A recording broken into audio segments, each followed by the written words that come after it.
Main শেকড়কে যদি আপনি কাটতে পারেন 3 মাসের মধ্যে আপনি যত রকমের high blood pressure, cholesterol, fatty liver, ডায়াবেটিসের ওষুধ খাচ্ছেন, থাইরয়েডের ওষুধ খাচ্ছেন, সব ওষুধ ছাড়তে হবে। আপনার শরীর আপনাকে বাধ্য করবে এই ওষুধগুলো ছাড়তে। Fatty liver, cholesterol, high blood pressure, heart attack, diabetes, brain stroke, hypothyroidism, এই সব রোগগুলোর মূল শেকড় কিন্তু একটাই। সেই শেকড়টাকে যদি কেটে দেওয়া হয়, এই রোগগুলোর জন্য সারা জীবনের জন্য আর কোনোদিন ওষুধ খেতে হবে না। আজকে এই নিয়ে ডিসকাস হবে। চলুন, এটা হচ্ছে আমাদের হার্ট, এটা হচ্ছে আমাদের লিভার। আর এই যে রাস্তাটা দেখতে পাচ্ছেন চারদিকে, এটা হচ্ছে একটা রক্তনালী। এরকম রক্তনালী অনেকগুলো আছে, এখানে জাস্ট একটাই এঁকেছে। আমাদের শরীরে অতিরিক্ত কোলেস্ট্রল জমে গেলে সেই কোলেস্ট্রলগুলো রক্তনালীর মধ্যে এভাবে জমে যায়। এই যে এই কালো কালো করে অল্প জমে গেলে সেটা 20 to 30% রাস্তাকে ব্লক করেছে, মানে 20 to 30% হার্ট ব্লক হয়েছে সেটা বলা হয়। আর এখানে বেশি করে জমে গেছে সেটা প্রায় 90% হার্ট ব্লকেজ হয়ে গেছে। এভাবে একটা জায়গায় যদি কোলেস্ট্রল জমে সেটাকে একটা হার্ট ব্লকেজ বলা হয়, দুইটা জায়গায় হলে দুইটা ব্লক, পাঁচটা হলে পাঁচটা ব্লক, যার কারণে রক্তটা ভালোভাবে হার্টের ভিতরে যেতে পারে না। আর যেতে না পারলে রক্তনালীর মধ্যে রক্তের প্রেশারটা বেড়ে যায়। যেমন ভাবে একটা যদি পানির পাইপটাকে, সেই পাইপটাকে আপনি যদি টিপে দেন আঙুল দিয়ে, এখানে এসে ব্লক খাচ্ছে, ফোর্স পড়ছে, প্রেশারটা বেড়ে যাচ্ছে, আর ওদিক থেকে জলটা জোরে ছিটকে আর জোরে পড়ে যায়। এটাকেই বলা হচ্ছে হাই ব্লাড প্রেশার। যার শরীরে কোলেস্ট্রল বেশি থাকে তার হাই ব্লাড প্রেশার হয়। আর অতিরিক্ত কোলেস্ট্রল জমে গেলে রক্ত যদি হার্টে পৌঁছাতে না পারে ভালোভাবে, সেখান থেকে হার্ট অ্যারেস্ট বা হার্ট অ্যাটাক হয়ে যায়। একই জিনিস যদি আমাদের ব্রেনের রক্তনালীতে ঘটে সেটাকে ব্রেন স্ট্রোক বলা হয়।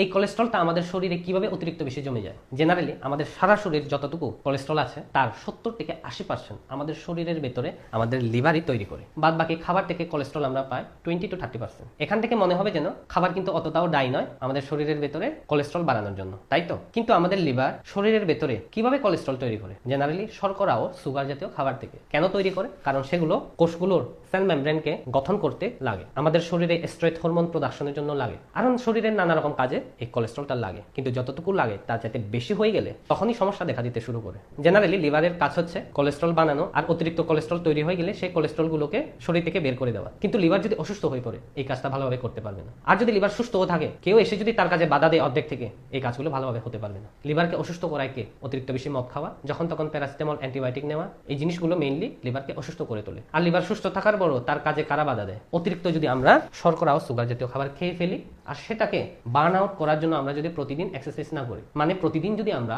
যতটুকু খাবার আমাদের শরীরে লাগে তার চাইতে এক্সট্রা খাবার খেয়ে ফেলি, সেই খাবারটাকে ক্ষয় করার জন্য আমাদের তো শারীরিকভাবে কিছু কাজ করতে হবে। সেটা হেঁটে হোক, দৌড়ে হোক, খেলাধুলা হোক, এক্সারসাইজের মাধ্যমে হোক, সেই জিনিসটাই তো আমরা করি না। আর সেই এক্সট্রা খাবারটা কোথায় জমে যায়? আমাদের শরীরে ম্যাট, স্পেশালি বেলি ফ্যাটে, তারপর আমাদের লিভারে ফ্যাটি লিভার হিসেবে, আর শরীরে বিভিন্ন নাড়িভুঁড়িতে, যেটাকে ভিসেরাল অর্গান বলা হয়, সেগুলোতে সেই ফ্যাটগুলো জমে যায়। আর এই জিনিসটা চলতেই থাকলে ওবেসিটি, মোটাপা হয়ে যায়, আর লিভারের কাজে বাধা দেয়। যার কারণে অতিরিক্ত যে কোলেস্ট্রলগুলো জমে গেছে সেগুলোকে যে আমাদের লিভার বাইরে বের করে দেবে, সেই কাজটা ভালোভাবে হতে পারে না। শুধু তাই নয়, আমাদের শরীরের হরমোনের কাজেও বাধা দেয়। ইনসুলিন ভালোভাবে কাজ করতে পারে না, যার কারণে ইনসুলিন রেজিস্ট্যান্স দেখা দেয়, সেখান থেকে ভবিষ্যতে ডায়াবেটিস হয়ে যায়। আর থাইরয়েড হরমোনের কাজেও বাধা দেয়, যার কারণে হাইপোথাইরয়েডিজম দেখা দেয়। তার মানে hypothyroidism, diabetes, cholesterol, fatty liver, high blood pressure হয়ে হার্ট অ্যাটাক হওয়ার সম্ভাবনা থাকে, ব্রেন স্ট্রোক হওয়ার সম্ভাবনা থাকে। তার মানে সবগুলো একটার সাথে একটা জড়িত।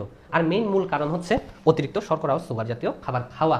আমরা যদি প্রতিদিন এক্সারসাইজ নাও করি, অতিরিক্ত শর্করা ও সুগার জাতীয় খাবারকে একদম মিনিমাম রাখি, তাহলে খুব কম এক্সারসাইজ করেও আমাদের শরীরে তেমন একটা ক্ষতি হবে না। ব্যাপারটা হচ্ছে আমরা অতিরিক্ত বেশি শর্করা ও সুগার জাতীয় খাবার খাই। যে কোনো ফ্রুট জুস, কোল্ড ড্রিঙ্কসে প্রচুর পরিমাণে সুগার থাকে।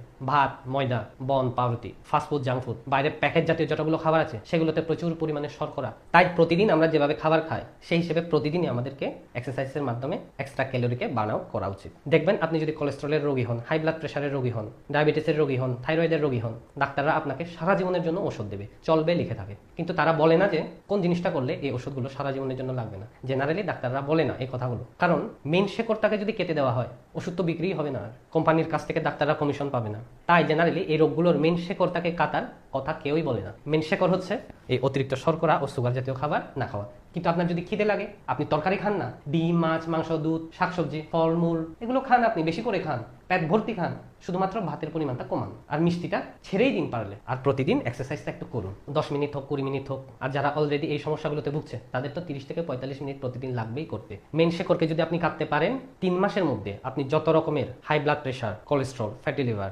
ডায়াবেটিসের ওষুধ খাচ্ছেন, থাইরয়েডের ওষুধ খাচ্ছেন, সব ওষুধ ছাড়তে হবে। আপনার শরীর আপনাকে বাধ্য করবে এই ওষুধগুলো ছাড়তে।